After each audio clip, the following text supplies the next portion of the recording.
నమస్తే, welcome to మనం TV. నేను మీ ప్రియాంకారావు. 2025లో ఇండియాలో ఎలాంటి సంఘటనలు చోటు చేసుకోబోతున్నాయి, అసలు ఏం జరగబోతోంది, ఇండియాకి స్థితిగతులు ఏ విధంగా మారబోతున్నాయి అనే విషయాలపై ఈ రోజు మనకి వివరించడానికి ప్రముఖ ఆస్ట్రాలజర్ కళానిధి రాంబాబు గారు ఉన్నారు. వారితో మాట్లాడి మరిన్ని విషయాలు తెలుసుకుందాం. నమస్కారం గురువు గారు. గురువు గారు, 2025లో ఇండియాకి ఎలా ఉండబోతుంది జాతకరీత్యా? మన భారతదేశానికి 15th August 1947 రాత్రి 12 గంటలకి న్యూఢిల్లీలో మనకి స్వాతంత్రం వచ్చింది. ఆనాటి గ్రహస్థితి చూసినట్టయితే మన ఇండియా నక్షత్రము పుష్యమి నక్షత్రం మొదటి పాదం, రాశి కర్కాటక రాశి, జన్మ లగ్నం వృషభ లగ్నం. మన జాతకంలో లగ్నంలో రాహు ఉన్నాడు, ఉచ్చస్థితిలో ఉన్నాడు రాహు. అలాగే వృశ్చికంలో కేతు ఉన్నాడు. ఈ మధ్యలో కర్కాటకంలో 5 గ్రహాలు ఉన్నాయి. చంద్రుడు, శుక్రుడు, బుధుడు, రవి, తర్వాత రాహు. చంద్రుడు, శుక్రుడు, బుధుడు, రవి, శని 5 గ్రహాలు మీకు దీంట్లో ఉన్నాయి, కర్కాటక రాశిలో ఉన్నాయి. ఈ తర్వాత అట్లాగే మీకు 6వ ఇంట గురువు ఉన్నాడు. గురువు చాలా వీక్ ఉన్నాడు జాతక చక్రంలో. ప్రస్తుతం మన ఇండియాకి 2015 నుంచి 2025 దాకా చంద్రమహాదశ జరుగుతుంది.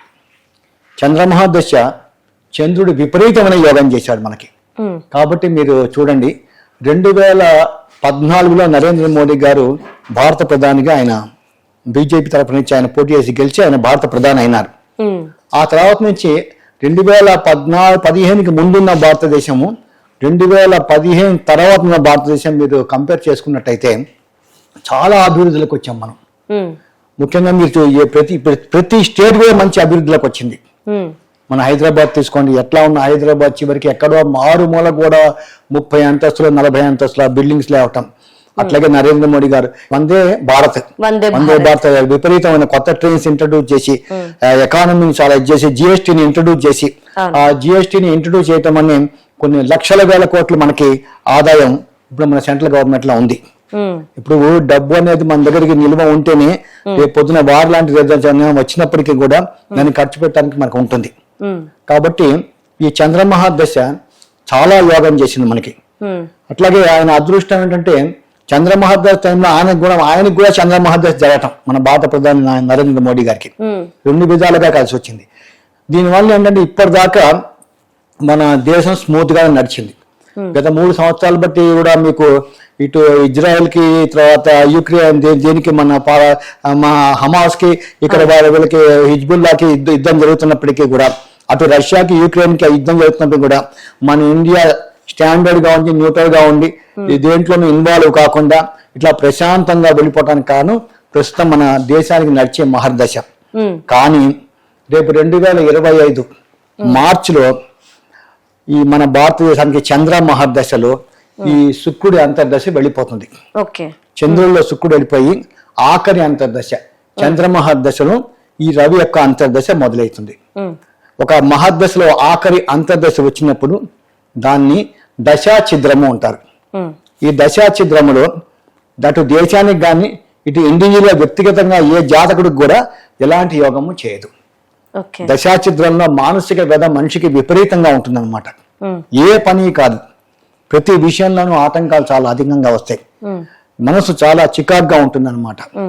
సో ఈ మన ఇండియాకి రేపు మార్చి తర్వాత ఇన్ని సంవత్సరాలు జరిగినట్టు స్మూత్ గా ఉండదు.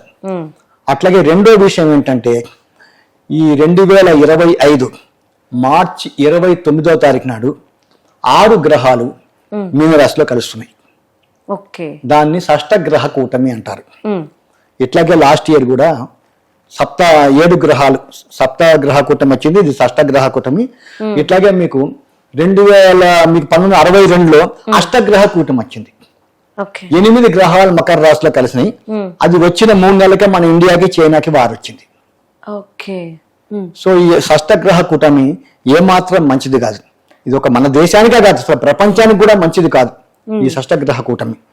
దీని ప్రభావంతో విపరీతమైన అరాచకాలు, ఈ ట్రైన్ యాక్సిడెంట్స్, ఈ ఫ్లైట్ యాక్సిడెంట్స్, ఈ టెర్రరిస్ట్ అటాక్లు, ఈ యొక్క రాజకీయ దీంట్లో ఒక స్థిరత్వం లేకపోవటం, సడన్ గా వచ్చేసేసి మేము బీజేపీకి సపోర్ట్ మానుకుంటున్నాం అంటారు.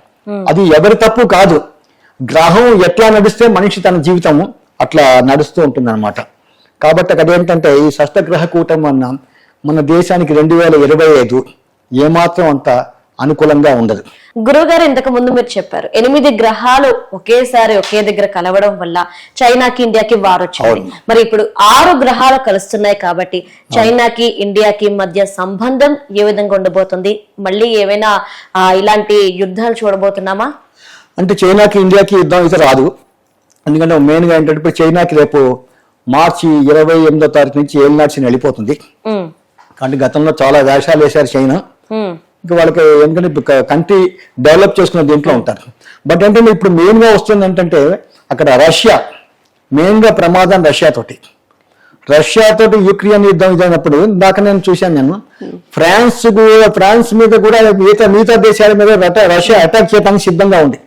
అలా అటాక్ చేసినప్పుడు ఖచ్చితంగా ఇండియా ఏదో దేశానికి సపోర్ట్ చేయాలి. చేయకుండా నేను కామ్గా ఉంటానంటే మనకు సరిపోదు. ఎందుకంటే ఈ షష్టగ్రహ కూటమి అట్లా ఉంది.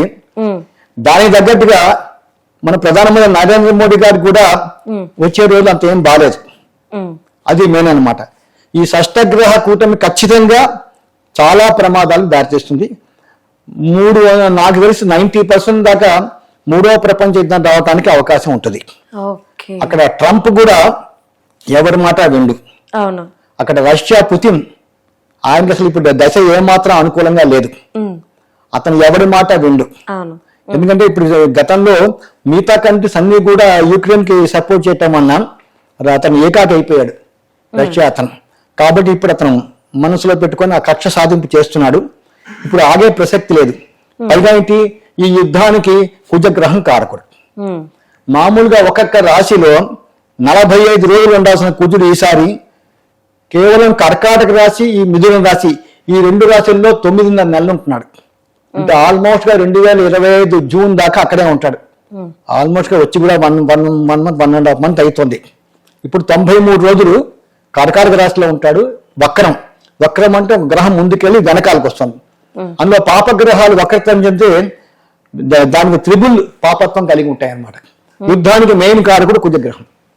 ఆయన్ని అగ్నితత్వ గ్రహం అంటారు. మెయిన్ గా ఈ పోలీస్ డిపార్ట్మెంట్, ఈ మిలిటరీ డిపార్ట్మెంట్, ఈ వారు ఇవన్నీ కూడా కుజగ్రహం యొక్క ఆధీనంలో ఉంటుంది అనమాట.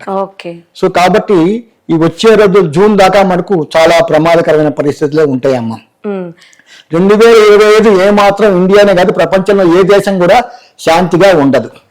ఆర్థిక ఇబ్బందులు కూడా రావటానికి చాలా వరకు ఆస్కారాలు ఉంటాయి. ఎందుకంటే దశాఛిద్రం, ఈ పొలిటికల్ స్టెబిలిటీ అనేది ఉండదు. దానికి కారణం ఏంటంటే రాజకీయాన్ని కంట్రోల్ చేసేవాడు సూర్య భగవానుడు. ఆయన యొక్క అంతర్దశ మొదలవుతుంది. అంటే గురువు గారు, ఇప్పుడు మనం చూసుకుంటే ఆర్థిక వ్యవస్థ గురించి కూడా ఇక్కడ మనం మాట్లాడుకోవాలి. నిన్నటి వరకు చూసుకుంటే శత్రు దేశాలకు కూడా చేసాయం చేసిన భారతదేశానికి ఆర్థిక వ్యవస్థ ఏ విధంగా ఉండబోతుంది 2025లో? అవును, షేర్ మార్కెట్ ని కంట్రోల్ చేసేవాడు గురువు. ఆ గురువు అన్న ప్రస్తుతం శత్రుక్షేత్రంలో ఉన్నాడు. ఎక్కడ? వృషభ రాశిలో ఉన్నాడు. వ్యాపారానికి కారకుడు ఎవరు? బుధుడు. ఆ బుధుడు మీనంలో నీచ స్థానాన్ని పొందాడు. ఏమాత్రం బలం లేదు. అక్కడే శుక్రుడు ఉచ్చ స్థితిలో ఉన్నాడు కాబట్టి నీచభంగ రాజ్యం ఏర్పడింది. ఒప్పుకుంటాను. కానీ ఆర్థిక పరిస్థితి మటుకు అనుకున్నంత ఇదిగా ఉండదు. వ్యాపారం కూడా చాలా డల్ గా నడుస్తుంది 2025 మన దేశంలో. ముఖ్యంగా రియల్ ఎస్టేట్. ఈ రియల్ ఎస్టేట్ ని కంట్రోల్ చేసే గ్రహము కుజగ్రహం. ఈ కుజగ్రహం ఎప్పుడైతే 9 మాసాల పాటు ఆయన ఈ కర్కాటకంలో నీచ స్థానంలో మిథునం మళ్ళీ శత్రుక్షేత్రంలో ఉంటాడో రియల్ ఎస్టేట్ రంగం చాలా అంటే నిదానంగా చాలా మూగబోయినట్టుగా ఎవరు ఫ్లాట్లు కొనటానికి కానీ ఈ ప్లాట్లు కొనటానికి కానీ ఏమాత్రం ఇంట్రెస్ట్ చూపెట్టదు. ఈ జనం ఏం చేస్తారంటే ప్రజలు ఉన్న డబ్బుని జాగ్రత్తగా పెట్టుకొని అవసరానికే డబ్బును తీస్తారు. ఇంకా విలాస జీవితం కొంతవరకు పక్కన పెడతారు. అవసరం అంటే మనకి ముఖ్యంగా హాస్పిటల్స్, ఎడ్యుకేషన్, ఇవి హోటల్, తిండి, ఈ 3 అయితే మనిషి ఆపలేడు. ఈ 3 ఖచ్చితంగా మనిషి ఖర్చు పెట్టక తప్పదు. ఈ 3 కోసమే డబ్బులు ఇచ్చేస్తారు. మెయిన్ గా ఎంత డబ్బులైనా సరే పిల్లలకి చదువు విషయంలో మటుకు తల్లిదండ్రులు ఏమాత్రం వెనకాడరు. ఈ 3 రంగాలు బాగుంటాయి. కానీ ఈ రియల్ ఎస్టేట్ మటుకు ఏమాత్రం కూడా అనుకూలంగా ఉండదమ్మా. కానీ ఖచ్చితంగా ఈ యొక్క మూడో ప్రపంచ యుద్ధం రావడానికి అవకాశాలు అయితే ఉన్నాయి. జూన్ దాకా మటుకు చాలా జాగ్రత్తగా ఉండాలి. ఆర్థిక వ్యవస్థ ఖచ్చితంగా అంటే ఒక స్టాండర్డ్ గా ఉండదు. వ్యాపారం మటుకు చాలా డల్ గా నడుస్తుంది. ఏవైతే ఎలక్ట్రానిక్స్ కానీ క్లాత్ కానీ మీరు ఏది తీసుకున్న ఐరన్ స్టీల్ తీసుకున్నా ఏ వ్యాపారం తీసుకున్నప్పటికీ కూడా ఈ 2025 యావరేజ్ గానే ఉంటుంది. ఆకస్మిక ప్రమాదాలు విపరీతంగా ఉంటాయి. టెర్రరిస్ట్ అటాకులు మటుకు విపరీతంగా ఉంటాయమ్మా. ఎందుకంటే ఈ టెర్రరిస్ట్ అటాకుల కారణం ఏంటంటే కుజగ్రహం. ఆ కుజుడు నీచలో ఉన్నాడు. ఆ నీచలో ఉండి తర్వాత ఆయన ఇప్పుడు వక్రం ద్వారా మళ్ళీ మిథున రాశిలోకి వెళ్తున్నాడు. అలా వెళ్ళాలి. మన భారతదేశం లగ్నం ఏది? వృషభ లగ్నం. వృషభ లగ్నము రాశి ఏది? కర్కాటక రాశి. ఒకటి జన్మ రాశిలో ఉన్నాడు. దీని గోచారంలో జన్మ కుజుడు మంచిది కాదు. చాలా సడన్ మనిషి చాలా ఆవేశపడిపోతుంటాడు. ఈ గొడవలకి విపరీతమైన గొడవలకి దీనికి చాలా కారణం ఉంటుంది. కారణాలు అయితే అన్నమాట. అట్లాగే వక్రంలో మళ్ళీ మిథునంలోకి వెళ్తాడు. మిథునం ఏంటి? రెండో ఇల్లు ఏంటి? ధనస్థానము, కుటుంబ స్థానము, వాక్కు స్థానం. మన ఇండియాకి వచ్చేటప్పటికి అవి మన ఫైనాన్స్ గురించి చెప్తుంది అనమాట. మన ఆర్థిక వ్యవస్థ ఎట్లా ఉంటుంది. ఈ కుజగ్రహం ఏంటి? సప్తమ వ్యయాధిపతి. సప్తమం ఏం చెప్తుంది? ఒకటి వ్యాపారము, రెండు ఫారిన్ రిలేషన్స్. ఇప్పుడు ఫారిన్ రిలేషన్స్ లో కూడా ఖచ్చితంగా కుజుడు వక్రంలో ఉన్నారు కాబట్టి మనకి విదేశాలకు కూడా ఖచ్చితంగా కొంత మిస్అండర్స్టాండింగ్ రావడానికి అవకాశాలు చాలా ఉంటాయి. ఆ మిస్అండర్స్టాండింగ్ కూడా మీరు అన్నట్టుగా కూడా నైబర్ కంట్రీస్, మనకి దగ్గరలో ఉన్న కంట్రీస్ ఏంటంటే ఒకటి పాకిస్తాన్, రెండు చైనా, వాళ్ళతో కూడా ఆకస్మిక ప్రమాదాలు వచ్చే అవకాశాలు చాలా వరకు మనకు ఉంటాయి. కాబట్టి ఆ విషయంలో కూడా చాలా జాగ్రత్తగా ఉండాలి. జాగ్రత్తగా ఉండి తొందరపాటు నిర్ణయాలు తీసుకోకుండా ప్రశాంతంగా ముందుకెళ్తే మటుకు ఈ మన దేశానికి బాగానే ఉంటుంది. కొంతవరకు ఏంటంటే ఈ దశాచిత్రం వల్ల ఈ ప్రాబ్లమ్స్ అన్ని కూడా. కాబట్టి చూడండి 2015 తర్వాత ఎలాంటి గొడవలు లేవు, ప్రశాంతమైన వాతావరణాలు వెళ్తుంది. మధ్యలో కరోనా వచ్చిందంటే కరోనా ప్రపంచంలో అందరికీ వచ్చింది, మన దేశానికే కాదు. కాబట్టి ఈ దశాచిత్రం 2025 మార్చి నుంచి మటుకు చాలా ఇబ్బందులు ఉంటాయి. ఆ విషయంలో చాలా జాగ్రత్తగా ఉంది. అన్ని విధాలుగా కూడా ప్రభుత్వం సరైన నిర్ణయాలు తీసుకొని తొందరపాటు చర్యలు తీసుకోకుండా ఉంటే ముందుగా స్మూత్ గా ముందుకు వెళ్తానికి ఆస్కారాలు ఉంటాయి అన్నమాట. ఓకే గురువు గారు, థ్యాంక్ యూ సో మచ్ గురువు గారు.